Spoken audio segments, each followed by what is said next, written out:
And Ms. Mullenbeck, we're ready. Okay. Hello, everyone, and welcome to this meeting of the Board of Education of Glenbrook High School District 225. I think we'll start by calling the roll, please, Ms. Smith. Mr. Downing, Here. Mr. Glowacki, Present. Mrs. Hope, Here. Ms. Mullenbeck, Here. Mr. O'Hara, Mr. Shine, Present. Dr. Steinberg, 5 members present. Okay, number 2 on our agenda is approval of the agenda.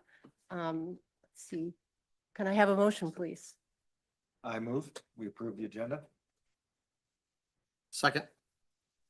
All in favor? Aye. Aye. Any opposed? Motion carries.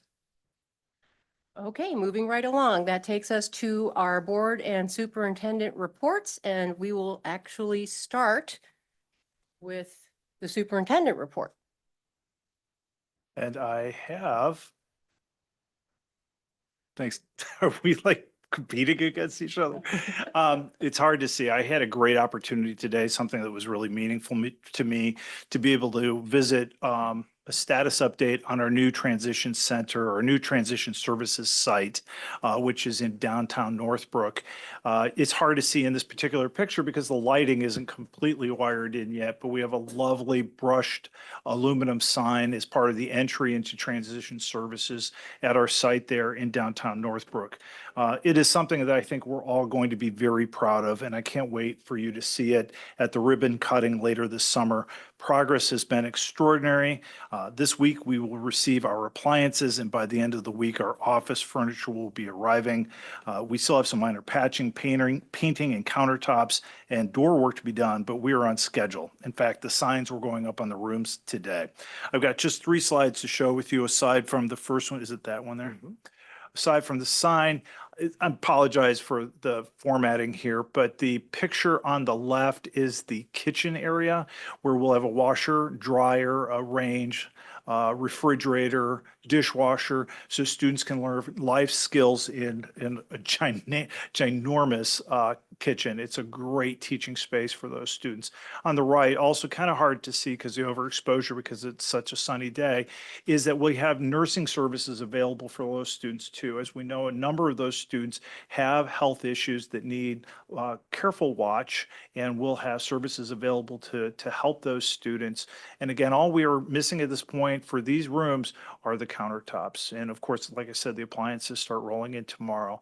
Very excited about this. I think what makes me very proud, when you look out the windows and you see the partners that we have in downtown Northbrook area and the many work opportunities, knowing the library is nearby, as is Metra and Pace. This location will be a great advantage for our students as they learn to navigate the community as adults, and then they can be seen in the community for the contributions that they make. So I'm very proud of that site. We will have a ribbon cutting for everyone. And as we get closer to that day with the leadership of Dr. Pearson, Dr. Patak, Stacy Wolf, and Dr. Cummings, who really are the vision behind all of this work, I know that they'll be very proud to have you at the ribbon cutting. However, we want to make sure that everything's going to be ready before we schedule that ribbon cutting. So there'll be more news coming out yet this summer. Finally, I stopped by the summer school this morning and walked around a bit. It's a very large summer school this year, and things are going quite well. I spoke with several of the security staff who usually give you the inside scoop on how the school is doing, and they confirmed my impressions that it's going quite well.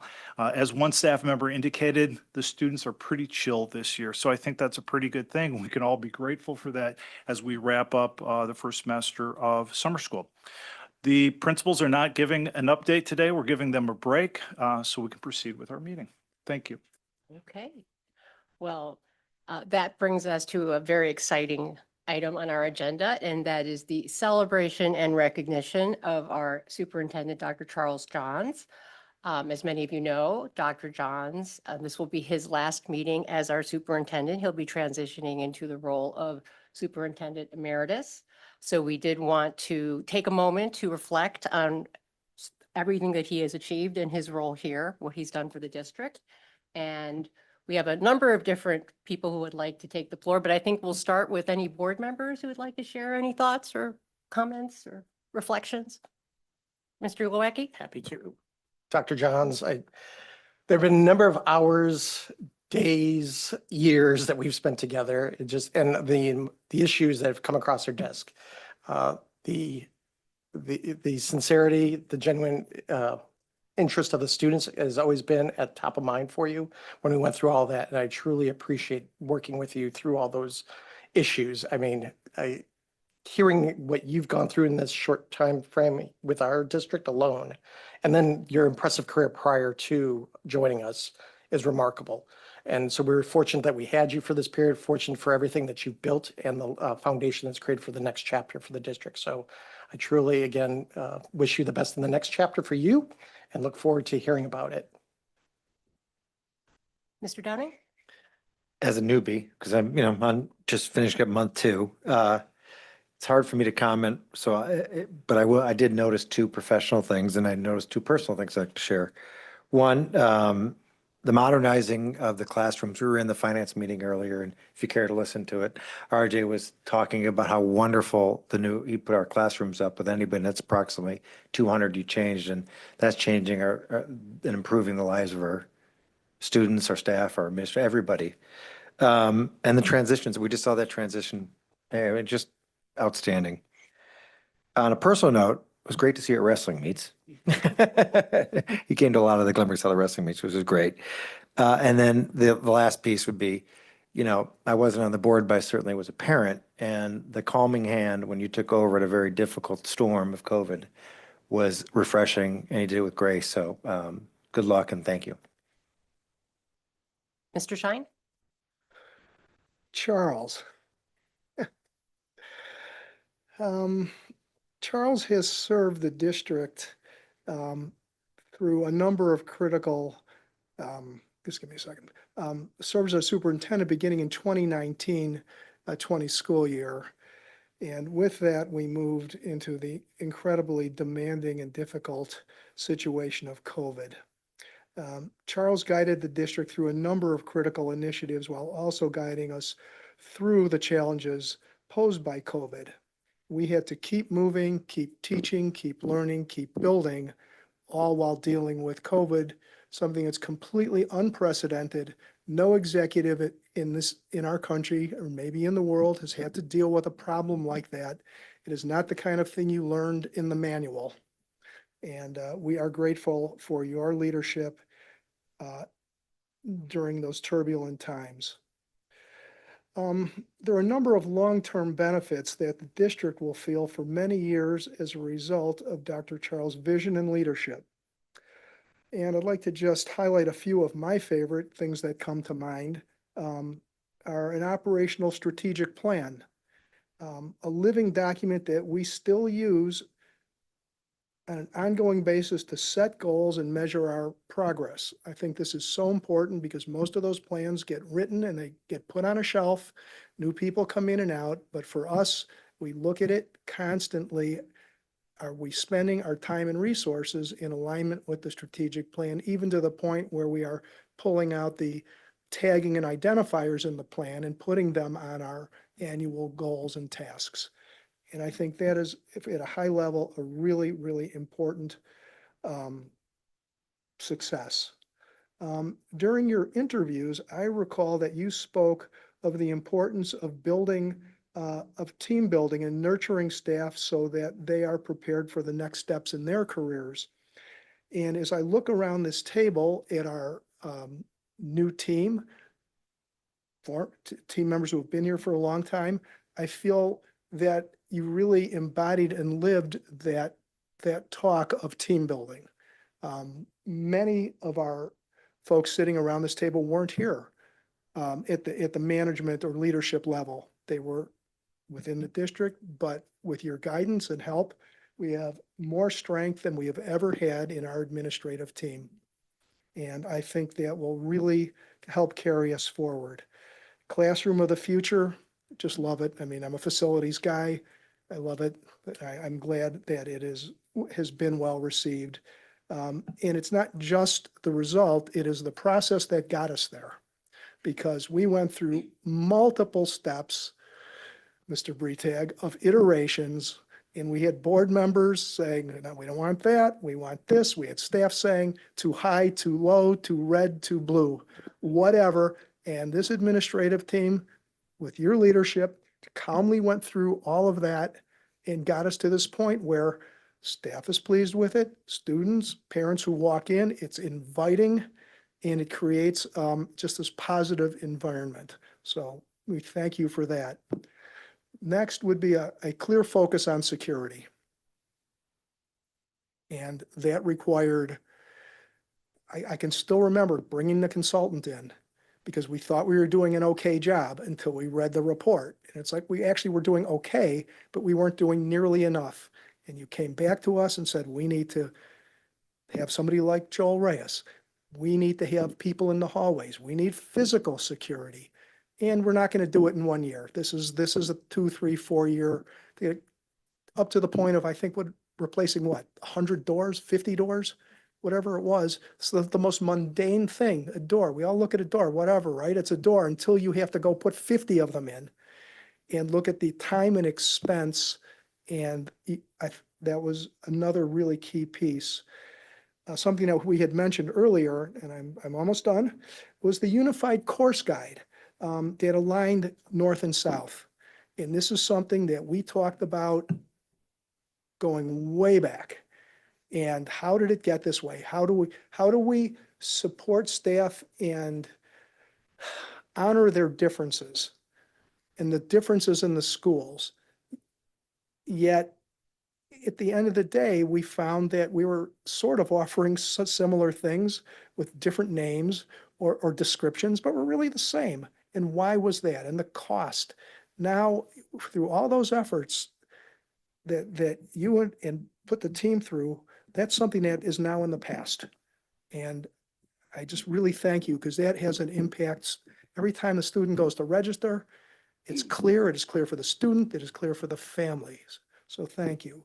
And finally, in general, being open to change and listening to all stakeholders with an understanding that a good idea can sprout from unexpected places.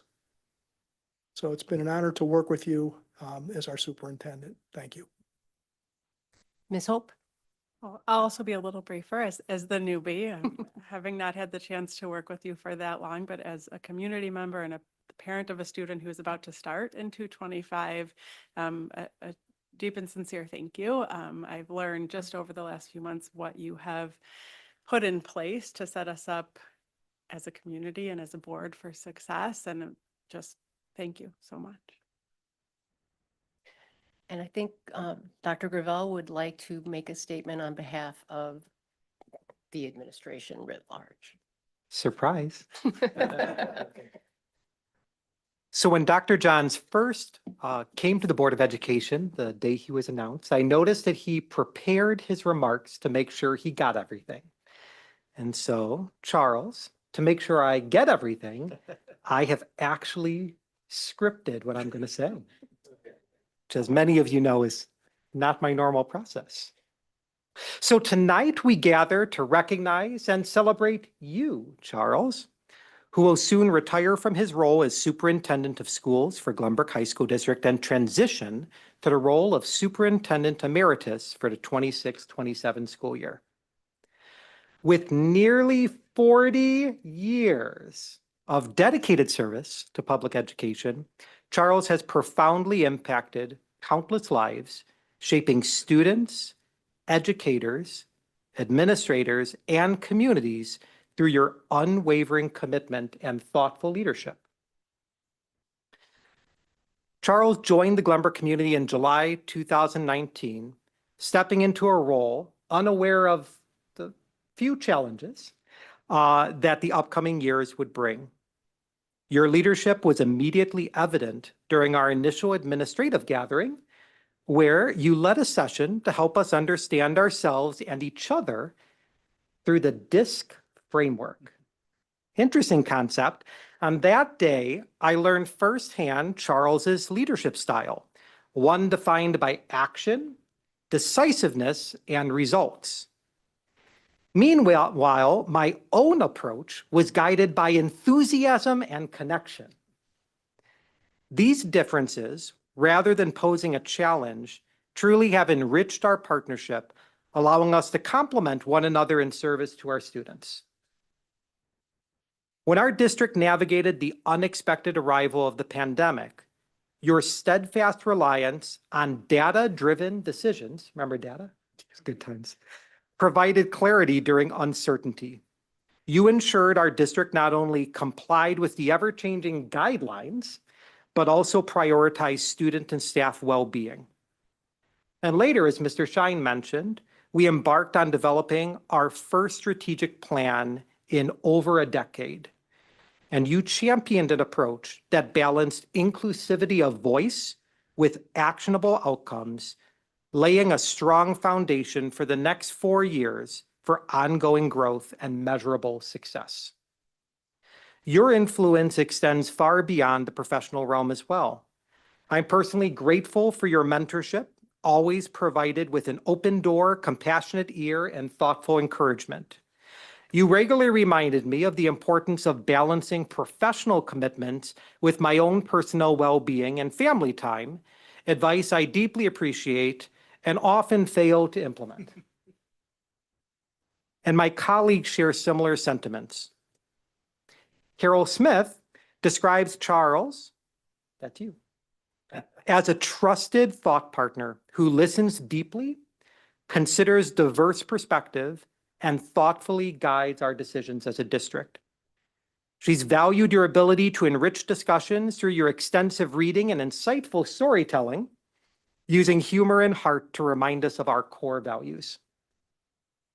And Principal Mandy Hughes also recognizes your exceptional mentorship during her first year at Glenbrook, highlighting your supportive nature, philosophical discussions, and genuine care for the personal well-being of those around you and their families. Though you may be stepping away from the daily responsibilities as superintendent, we are grateful and fortunate that you will remain with us next year as superintendent emeritus. We all, and I especially, look forward to continuing to learn from your wisdom, guidance, and vast experience as we advance our 4 focus areas. Charles, your legacy will continue to shape and inspire us, and we are incredibly fortunate to have had you as our leader. Thank you for everything. We are excited for this next chapter and all that we're going to continue to achieve together. And I would like to say just a little something. First of all, I want to thank everyone. First, I'd like to thank everyone for joining us today to gather to celebrate and honor Dr. John's service as District 225 Superintendent as he moves on to his new role as Superintendent Emeritus. Over the last 6 years, Dr. Johns has led our district with clarity, compassion, and an unwavering commitment to the well-being of our students, staff, and families. During his tenure, as some have mentioned, our district faced some daunting challenges, and we were fortunate to have his steady, thoughtful guidance in navigating those challenges. Even while facing and managing those disruptive forces, Dr. Johns continued to do the hard work of planning and implementing major initiatives that were transformative for the district, such as the development of our Lodestar strategic plan, the revision of the curriculum guide, and the restructuring of the top levels of our district administration. Dr. Johns, you will be a tough act to follow. Sorry about that, Dr. Gravel. Because of that, we are especially grateful that we will continue to have the benefit of your guidance in the coming year as you serve as Superintendent Emeritus. I am confident that with your support and counsel, the district will continue to grow and thrive, even as we transition to a new chapter of administrative leadership. As you reflect on everything you've accomplished as our superintendent, please know that you will always have the deep appreciation and admiration of all of us here. Please join me in a round of applause for Dr. Johns. And of course, we have gifts and cake, and we'll probably have a little photo op if you would like to open that later and take some pictures. Thank you. But I I'm gonna- thank you very much, and thank you for the kind words. I deeply appreciate it. I'm very humbled by your kindness.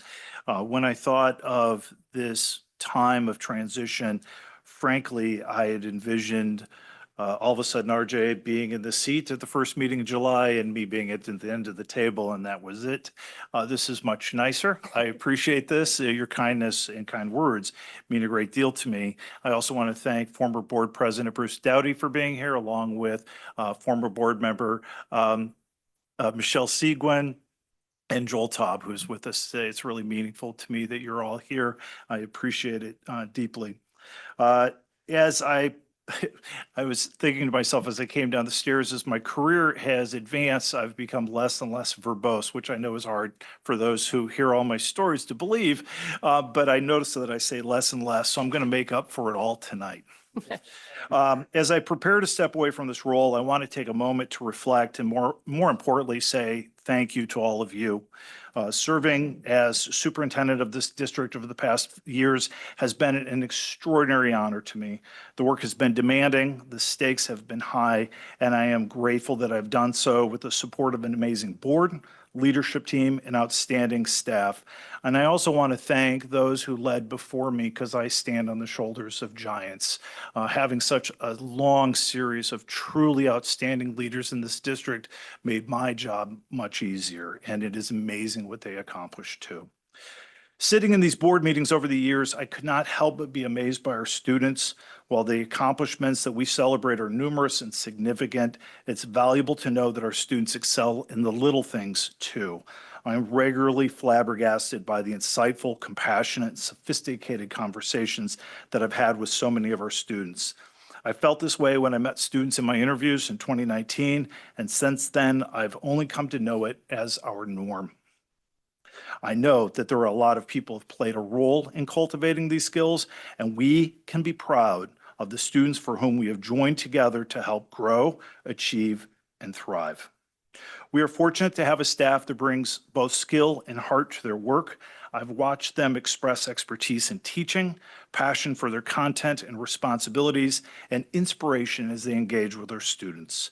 They are amongst the very finest professionals I have ever worked with.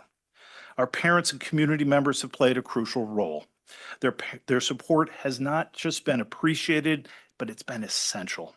As our students' first teachers, our parents set their children on a path for success in our schools, and our community works in ways that shows how they nurture their youth. Strong public education isn't built in isolation, and this community has consistently stood behind its schools. One of the accomplishments I'm most proud of is the team of leaders that we have built. At the buildings and at the district office, our leadership team is amazing. They're thoughtful, sharp, and committed to continuously improving. They challenge each other and me with a drive for excellence. And that's what good leadership looks like. Maintaining effective teams is like conducting a huge orchestra. So it's quite fitting that our next superintendent is a musician, and I look forward to the music that Dr. Gravel is able to create in this district. He is the perfect next superintendent. I thank the board for their trust and confidence. Your leadership, wise counsel, and high expectations keep this district at its perch as one of the finest districts in the country. While we have spent many long hours together, the outcomes prove that it has been worth every minute. Finally, I want to thank my wife, Michelle, and our kids, Lizzie, Peter, and Andrew, for the sacrifices they've made throughout my career.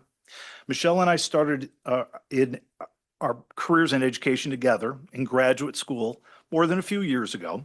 Her sacrifice, encouragement, and support enabled me to have what has been an enviable career.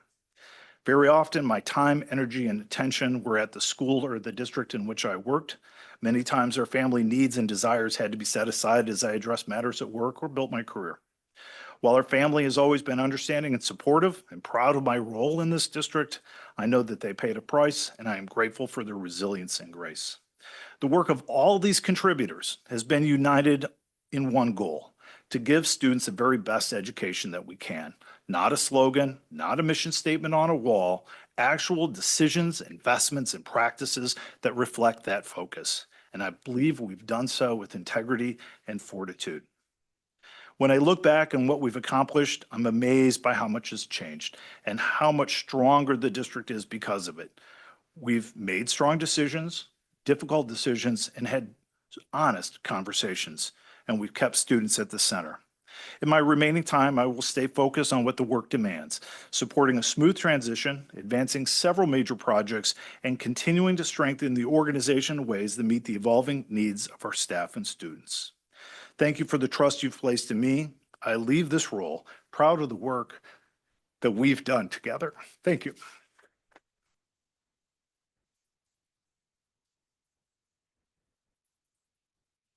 Thank you again, Dr. Johns. And I think we are going to break for a short cake and congratulations reception. So we'll reconvene and photos, correct? Yes. Okay. So we'll reconvene in 10 minutes? Okay, wonderful. If we could begin, any former board members, can you come on up? We're going to take a picture of the current board and former board members with Dr. Johns. First, congratulate you on your new role.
gathering. And that was it. In about 30 seconds. And we're going to come back together.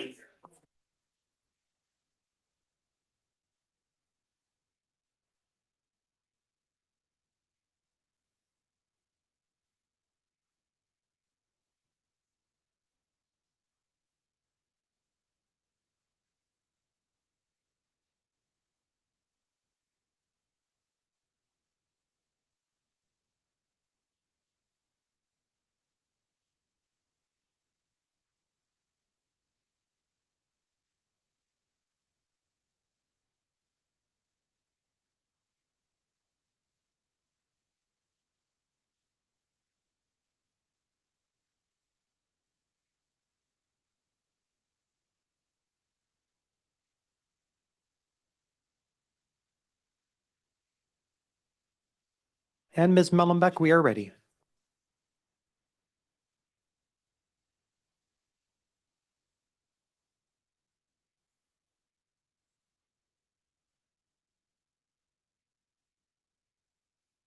So we are back in session, and that brings us now to item 5 on our agenda, which is recognition of community visitors.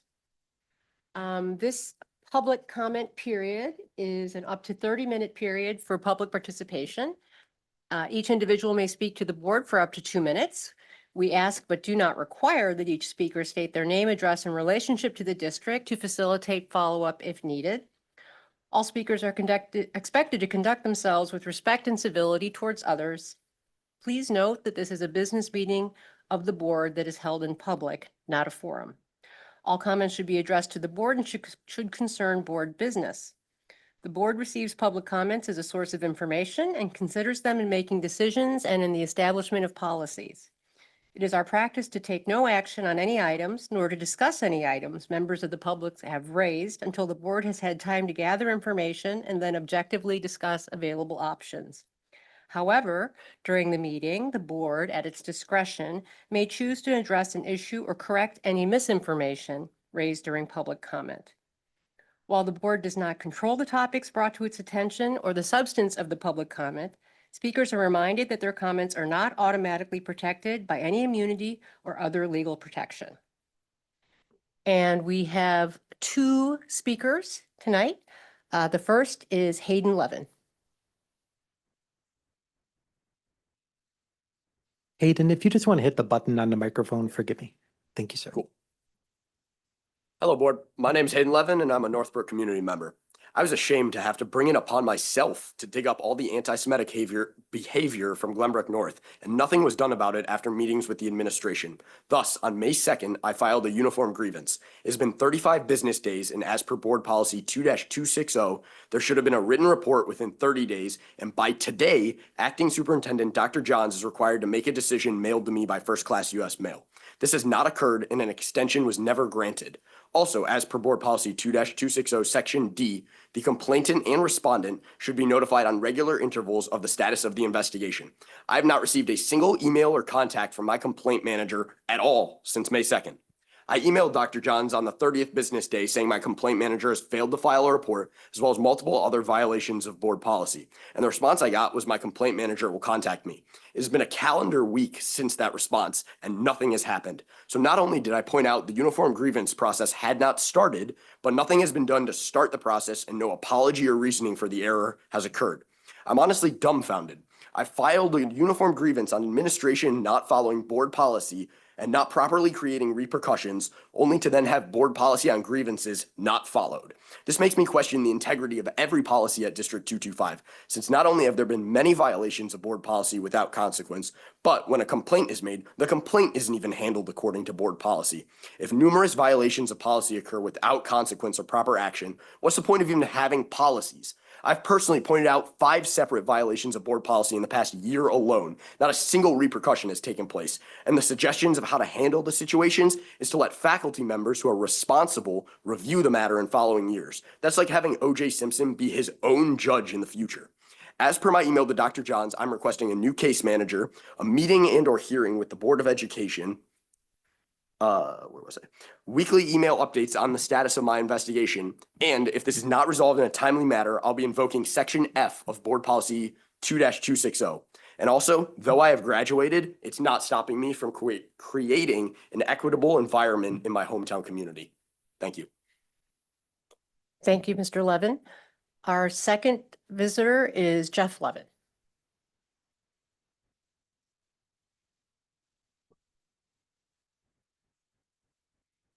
Good evening. Jeff Levin, GBN parent, still GBN parent.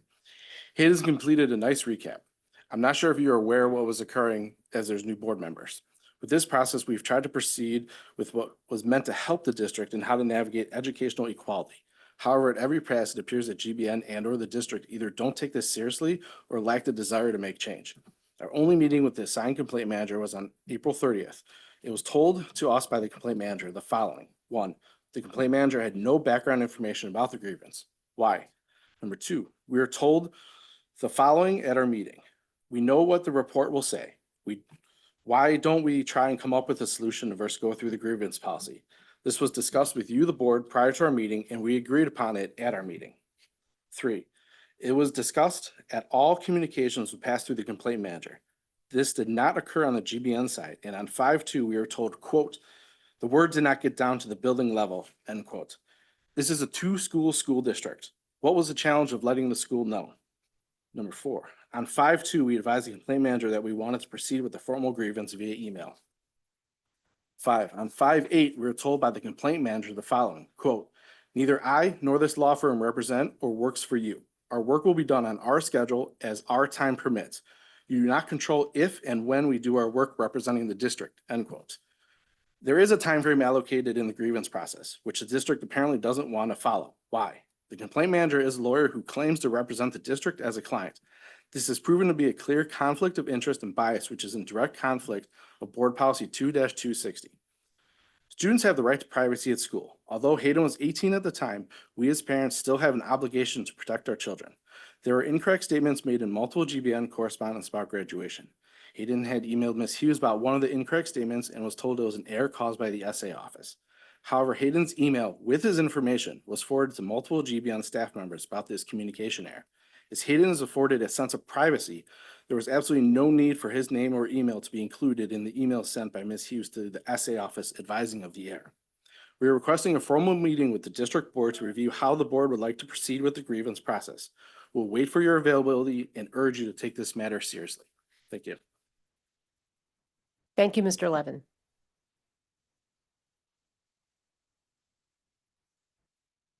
And that is it for community visitors for this evening, which moves us to item 6, the consent agenda.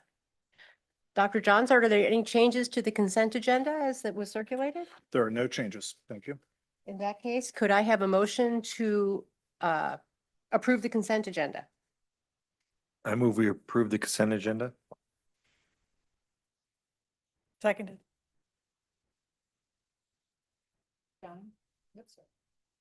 Yes.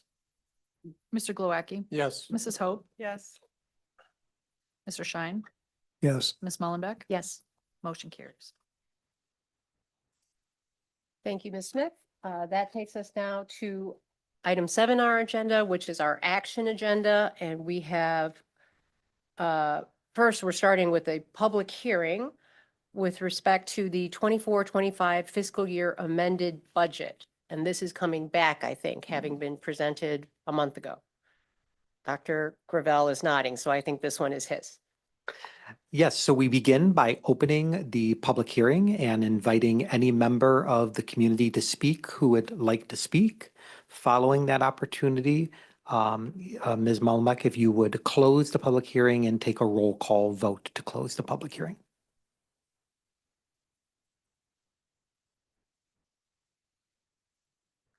Does not look like we have any takers. So we will ask to close the public meeting. Is that what? You'll need a Okay, I'll motion, a second, and a roll call. Okay, I will need a motion, please, for that. I move we close. Second. Mr. Glowacki, Yes. Mrs. Hope, Yes. Mr. Schein, Yes. Mr. Downing, Yes. Ms. Mullenbeck. Yes. Motion carries. The next item within the adoption of the amended budget is the actual adoption of the budget. Two components of the budget are interfund transfers and a permanent abatement, which are the subsequent actions that will be taken. For each one of these, we will need a motion and a second, followed by a roll call vote. And the first one would be on the adoption of the 2024 to 25 fiscal year amended budget. Can we have a motion to adopt the Every 24 to time, 25? I motion we adopt the budget. Second. Mr. Schein, Yes. Mr. Downing, Yes. Mr. Glowacki, Yes. Mrs. Hope, Yes. Ms. Mullenbeck. Yes. Motion carries. And now we'll need a motion to abate the working cash fund. So moved. Second. Mr. Schein, Yes. Mr. Downing, Yes. Mr. Glowacki, Yes. Mrs. Hope, Yes. Ms. Mullenbeck. Yes. Motion carries. And then lastly, we need a motion to resolve to authorize the permanent intra-fund transfer to our capital projects fund. So I moved. move. Second. Mr. Glowacki, Yes. Miss, oh my gosh, these are old. She never It gets, says- she it never says Miss misses it. Seguin, I'm sorry. Apparently I haven't updated my sheet. I apologize for that. Mr. Schein, Yes. Mr. Downing, Yes. Mrs. Hope, Yes. Mr. Glowacki. Yes. I already said that, sorry. And Yes, Ms. again. Mullenbeck, Yes. motion carries, I apologize. Does he get Okay. 2 votes? That, it's the Chicago way. That is the Chicago way. Um, Oh my gosh. I'm so That embarrassed. takes us, that finishes our budget discussion, such as it was. Moving on then to item 8, the discussion action agenda. And this is section 8.1 of the agenda, board policies and procedures. And I guess I will take a crack at going through this one because I am now on the policy committee and attended the last policy committee meeting where we went through these policies. Let me start by saying one thing, and that is that being new to the policy committee, I'd mentioned to Dr. Gravel that I was interested in learning more about press, which I actually wrote this out.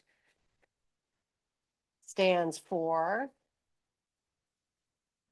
the Policy Reference Education Subscription Service of the Illinois Association of School Boards that we use to help us as we're going through the process of updating the policy manual. And Dr. Gravel has kindly scheduled some time for our committee to meet with the Associate General Counsel of the IASB, who is the person who, I guess, spearheads this committee, press. So that'll be a meeting that we'll have in July. And I expect that to be very helpful and illuminating as we continue to go through this process. And as you know, we're having a large backlog of outdated policies that we're working through. Tonight, we're bringing to you 6 policies to update. And I will run through these quickly. And we'll start and have any questions by policy. The first is section 415, which is a policy on employee identity protection. This was an update to a policy to add language that is responsive to an amendment to the Federal Register addressing safeguarding of information under grant awards and how you can use personally identifiable information. This new policy, or I should say amended policy, is consistent with press updates to this sort of policy. It aligns to our current practice. And we did discuss, at this point, we're not aware of there having been any breach of confidentiality with respect to staff. We did have that issue come up, with our Power School, but that was restricted to students and former students. So this is not something that we currently are having an issue with, but these changes will make this policy up to date and consistent with current guidance. Was there any questions or comments on that update? The next item that we were looking at is under section 5 personnel. This is policy 5:100, which is a staff development program. It's a very long policy, discusses all sorts of different types of trainings that are mandated for different members of our staff. This particular amendment is to update the policy to comply with the Ensuring Success in School law, which we'll discuss a little bit further down because we're going to be changing another policy with respect to that, or adding a policy with respect to that. So that is a new law. It does require that a staff member be trained and designated as a resource for students who will be taking advantage of the supports that are available under this new statute. One thing that we talked about in the committee was making sure that we adequately let students know that this resource, this person is available to them, that whoever that person is designated as, because this policy will be, or I should say, the larger policy that offers these supports to these kids, some of them may not want to self-identify, and so that we need to bring this information to them. And that's, we discussed the necessity of that, and we'll make sure that that's taken care of. Other than that, there were no other changes to this policy. Or any comments, concerns about this policy change? When you say you'll make sure that's available, do you mean that it's available, like spelled out in the policy or in practice? I think Or- we or were talking both? about in practice that the students are aware that we have this resource person available to them. Because like, if you read through the whole policy, there are many, many, many other sections that sets out, this person, without calling them out by name, sometimes by role, saying these are the people you would go to for this sort of support. We want to make sure that the students, because these are vulnerable populations, are aware of the identity of the person, that we just need to do the follow-up work. We've changed the policy. We need to make sure that that is communicated to the student population. That's perfectly explained. In policy 7255, which is a new policy that it's in response to a state law that noticed that students who are parents, expectant parents, or victims of sexual or domestic violence may need additional support when interacting with the school district, whether it be for discipline or attendance or achievement issues. And so that policy requires us to identify someone who will be helpful and responsive to those students. Our conversation was to make sure the students know that that help exists. And then this particular policy makes sure that we have, our staff is aware, and so that the staff member designated for that responsibility is trained.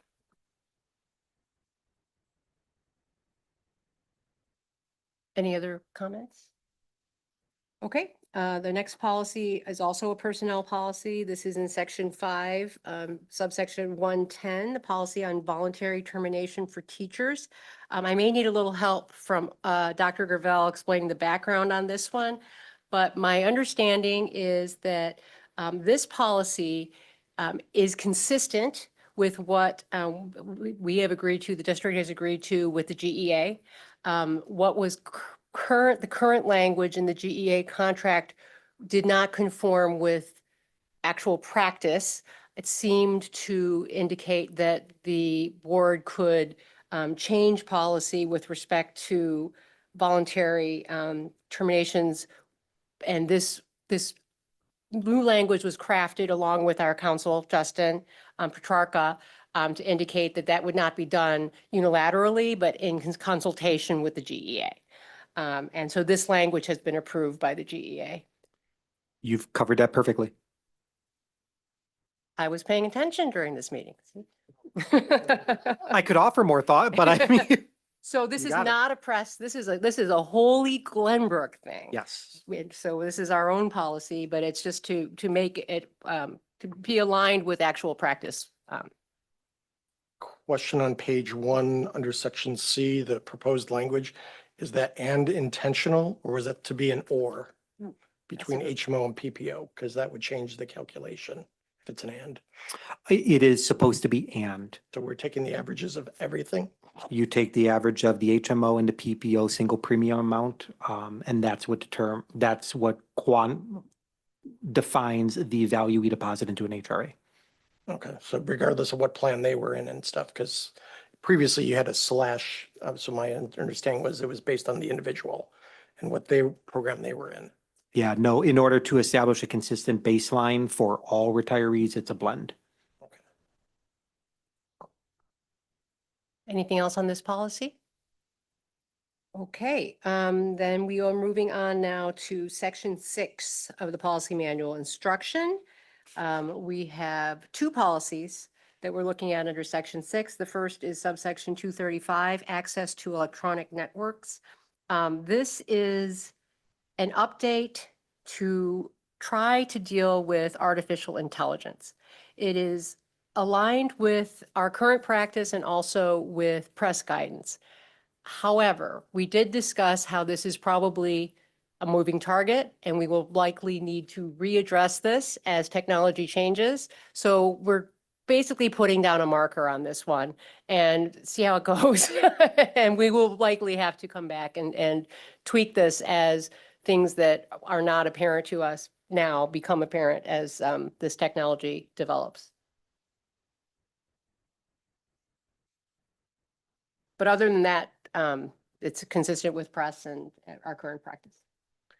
Is use of AI, say, to write a paper considered cheating?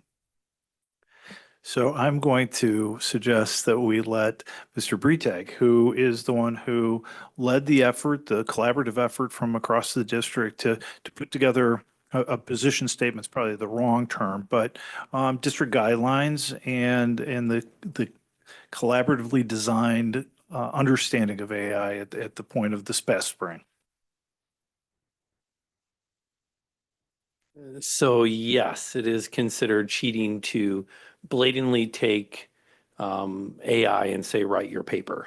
That's like the cleanest example we could have of academic dishonesty when you turn around and claim this paper was written by you with your intellectual effort, but it was really done by AI. I think where we're at this point, though, is all the gray area between that. How do we use, can we use it? How might you use it? What are the best uses? As you spoke about, I think it is a moving target right now. So we did have a team of staff members come together as a committee of roughly 28 educators to work through this. We develop guidelines, how to begin that process. And I think what has been really important is this entry point. So for our staff members, we began giving them access to the AI tools now so that they can experience them, experiment with them, understand what is this lived experience.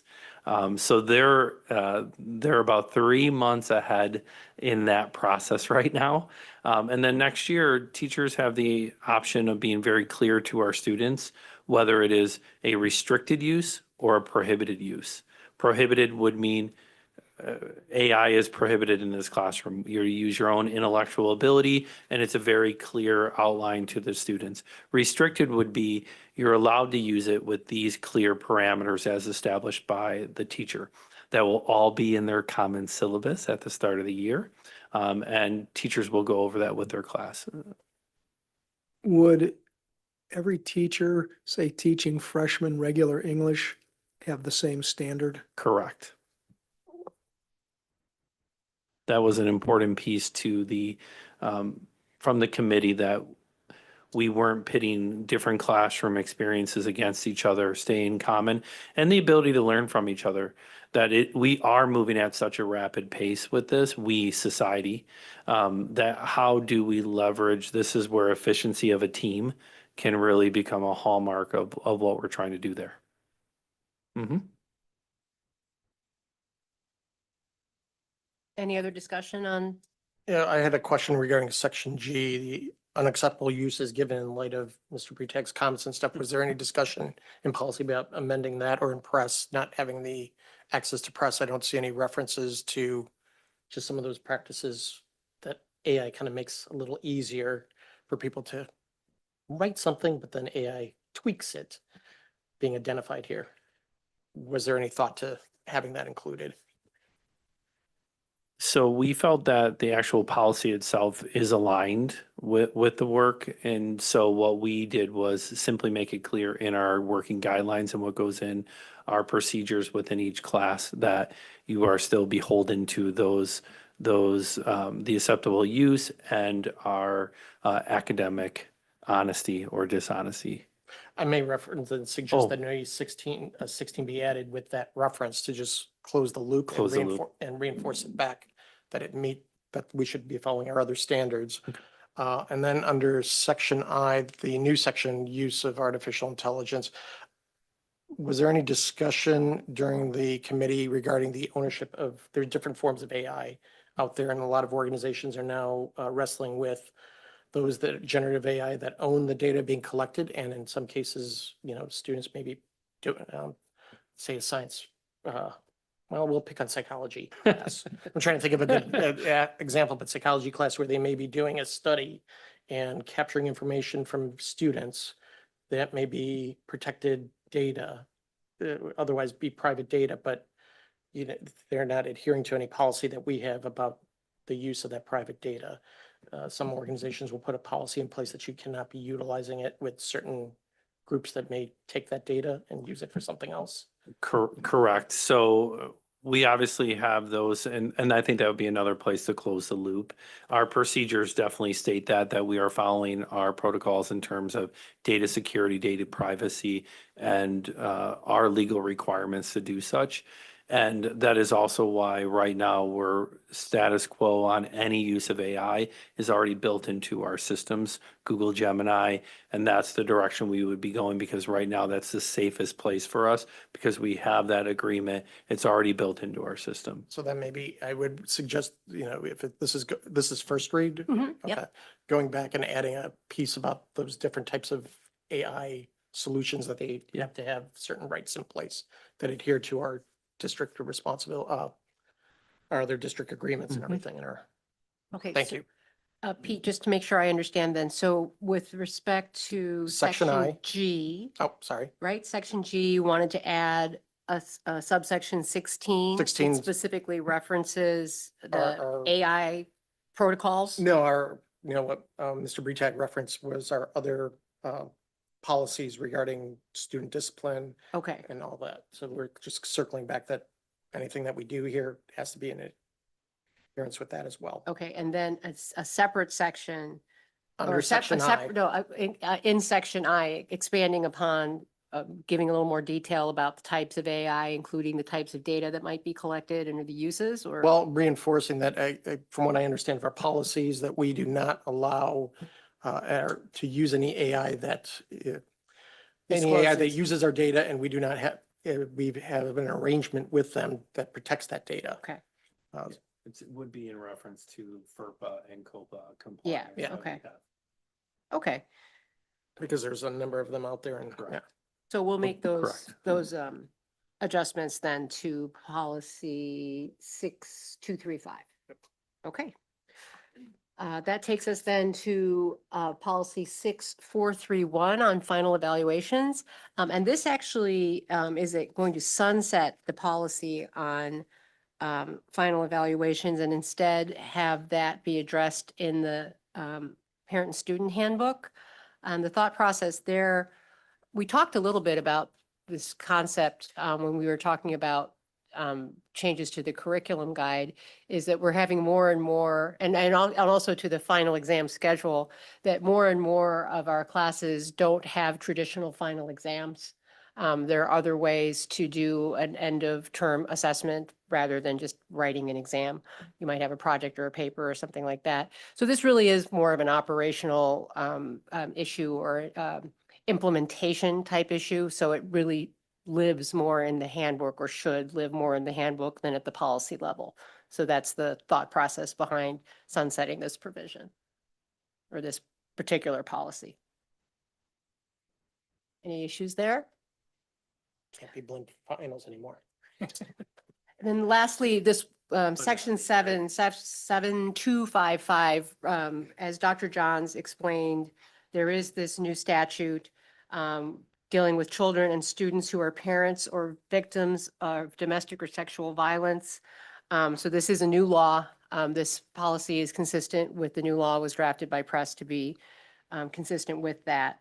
One thing to note is that in discussing this, there is a process by which, built into this policy and consistent with state law, that a stakeholder who has an issue with how this is handled can take it through a grievance process. And this opened up for us a discussion of making sure that in all the places that we see this happening throughout our policies, that they are all referencing back to the uniform grievance process to be consistent as much as possible. And Helga had walked us through what is in our process versus what's in this process, and they're very consistent, I think, already. But that is something that we, as a committee, will be trying to keep coming back on, is making sure that throughout our policies, as much as we can, we cross-reference and are consistent, so that we aren't having multiple different procedures to essentially do the same thing in different spheres of whatever the particular subject matter is.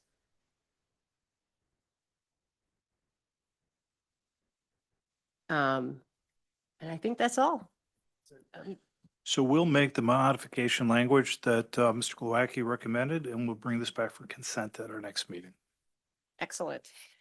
And don't worry, we have another policy committee meeting coming up soon, so there will be more policies. Just you wait. All right. All right. That takes, I've got too many pieces of paper up here because I've lost track of where we are. Was that it for We are our at a action review. agenda? Yep. Well, I'm not missing a page. Okay. In that case, I think we are ready to go into closed. Is that right? Okay. the updated agenda from Robin. I believe so. Should have. Read 4 bullet points under closed. Just looking to see. I don't know. I don't think I have the update.